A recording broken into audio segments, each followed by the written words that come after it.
berikan kepada kita sehingga hari ini kita berkumpul kembali. Coba sebelum kita belajar berdoa dipimpin oleh siapa yang berdoa? Kesatuan coba. Teman-teman, sebelum kita belajar mari kita baca doa dimulai.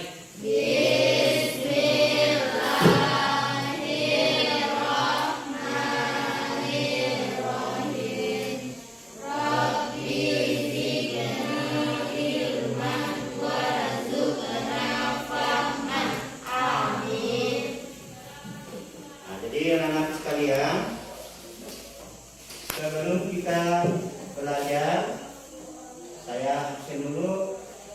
Di antara semuanya hadir ya? Atau ada yang tidak hadir? Ada.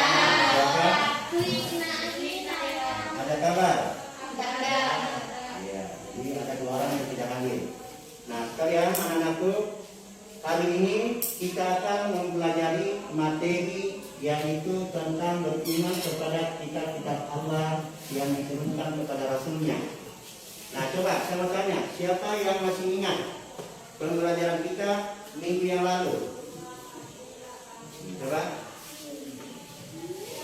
Pembelajaran kita minggu lalu adalah membahas tentang hikmah rendah hati, hemat, dan sederhana dalam kehidupan sehari-hari. Hidup dengan sikap rendah hati menjauhkan dari sikap sombong yang bisa menghilangkan semua amal kebajikan sebagaimana kayu bakar habis dimakan api. Iya, oke. Jadi materi kita yang lalu adalah membahas tentang masalah hidup sederhana, hemat, dan rendah hati. Nah, hubungannya dengan materi kita adalah beriman kepada kitab-kitab Allah, yaitu kita harus lebih memperdalam lagi. Nah, caranya kita bergaul untuk memiliki sikap seperti rendah hati, hemat melalui kitab-kitab Allah. Jadi di dalam kitab-kitab Allah semua telah diajarkan. Nah, coba tujuan pembelajaran kita hari ini adalah setelah mengikuti pembelajaran dengan menggunakan metode discovery learning serta model discovery learning serta metode Gallery Ward, diharapkan siswa dapat pertama menjelaskan pengertian beriman kepada kitab-kitab Allah. Yang kedua, menyebutkan macam-macam kitab Allah dan isinya. Namun sebelum kita belajar kepada materi kita, coba perhatikan kalian ada gambar diamati dengan baik. Apa hubungannya kira-kira dengan materi kita? Ini coba gambar apa ini? Kompas. Bagaimana hubungannya dengan materi kita? Siapa yang bisa menjelaskan? Coba. Apa? Kompas adalah alat yang digunakan untuk mengetahui arah dan tujuan daripada perjalanan baik di darat, laut maupun di udara. Iya. Itu di darat, di laut dan udara. Nah, kita manusia hidup ini juga butuh betul. Nah, itulah hubungannya dengan materi kita, karena kitab Allah itu adalah merupakan petunjuk atau pedoman hidup dalam kehidupan kita di dunia maupun di akhirat. Nah, coba kerja.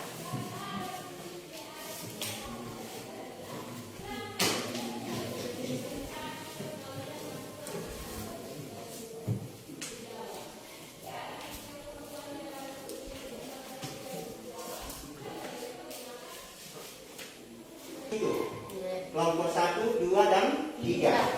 Nah, supaya setelah itu kalian presentasikan masing-masing pendapat kalian tentang pengertian daripada beriman kepada Allah dengan baik dan menyebutkan macam. Nah, kelompok 1. Kelompok 1. Mana? Kelompok 3. Silakan.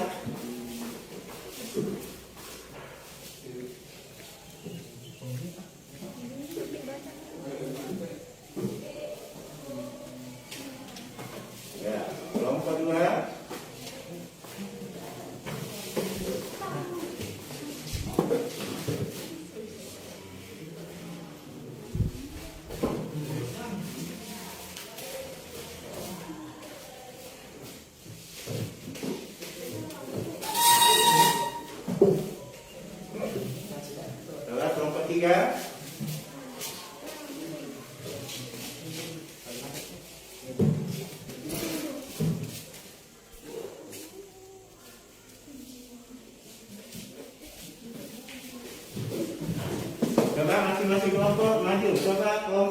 3. Ke kelompok 1 jelaskan.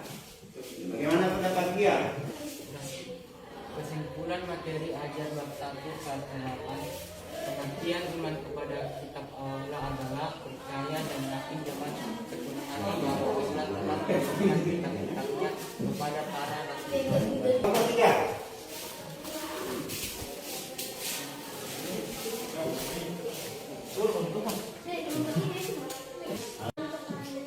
Kitab Allah, percaya dan yakin. Percaya dan yakin sepenuh hati bahwa Allah telah menurunkan kitab-kitabnya kepada para rasul-rasulnya. Nah, coba siapa yang bisa sebutkan kitab-kitab? Nah, coba pertama kitab. Nah, kitab Taurat diturunkan kepada Nabi Musa. Coba. Nah, diturunkan. Nah, siapa kitab yang terakhir? Al-Quran. Jadi Al-Quran itu diturunkan kepada Nabiullah Muhammad, Nabi yang terakhir yang telah menyimpulkan semua kitab-kitab yang telah ada. Nah, coba kalian mau bertanya kepada kalian, ada yang bisa menjelaskan apa perbedaan antara kitab dan suhuf? Suhuf, terang. Perbedaan suhuf dan Alkitab. Suhuf itu pendek, sederhana, dan bentuknya lembaran, sedangkan Alkitab tebal, lembar, dan berbentuk buku. Iya. Jadi perbedaan suhuf dan kitab. Suhuf itu bentuknya lembaran yang isinya pendek dan sederhana. Sedangkan Alkitab itu adalah bentuknya seperti buku. Alkitab, karena Alkitab itu artinya buku. Nah, isinya panjang dan lebar serta yaitu lengkap. Tidak ada yang kurang di dalamnya. Semua perjalanan hidup manusia, mulai dari akhirat, dunia, kembali ke akhirat nanti, itu sudah jelas di dalamnya. Bahkan semua ajaran yang ada sejak Nabi Adam sampai Nabi Muhammad SAW itu sudah lengkap semua di dalam. Karena itu adalah firman Allah. Iya. Jadi coba manusia membutuhkan Alkitab. Karena manusia diciptakan dibekali dengan akal dan pikiran sehingga tumbuh pedoman hidup, petunjuk yang bisa dijadikan pegangan dalam menjalani kehidupan sehari-hari agar bisa membedakan mana yang halal dan mana yang haram. Jadi manusia membutuhkan Alkitab atau pedoman hidup.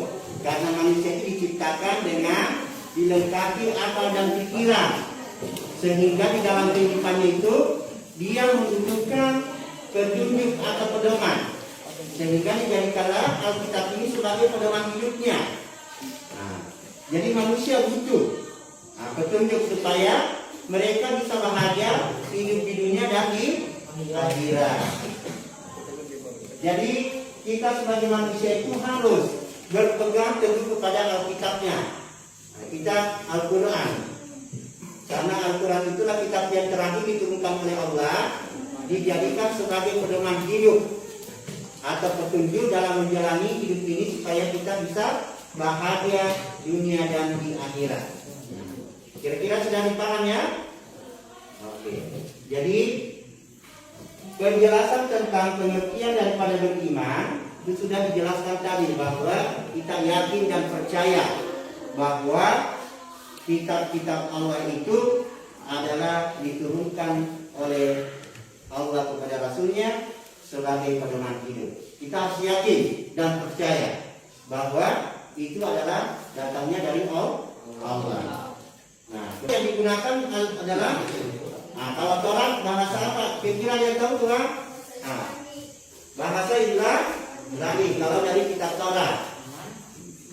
Kita Injil bahasa Suryani.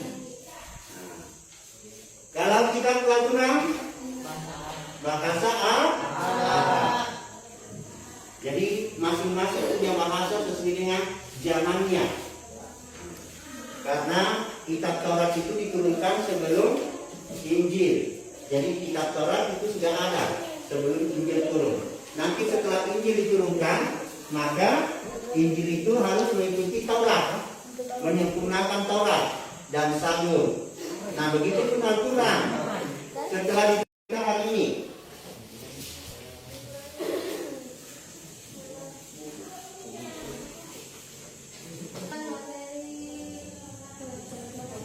Ini adalah iman kepada kitab-kitab Allah adalah percaya dan yakin dengan sepenuh hati bahwa Allah telah menurunkan kitab-kitab kepada para rasulnya. nah, jadi kesimpulan pembelajaran kita hari ini adalah yaitu pengertian daripada iman kepada Allah itu adalah meyakini keberadaannya dengan sepenuh hati, dan kita harus tetap berpedoman kepadanya. Jadi kemudian karena pembelajaran kita sudah disimpulkan, namun sebelum saya tutup, saya ada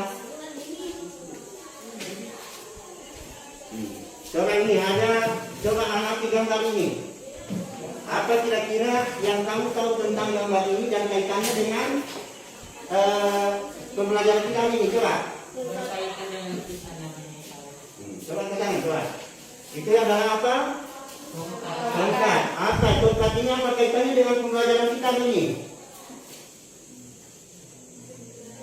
Bisa Nabi Musa alaihissalam yang diberikan oleh Allah mujizat yaitu dengan tongkatnya.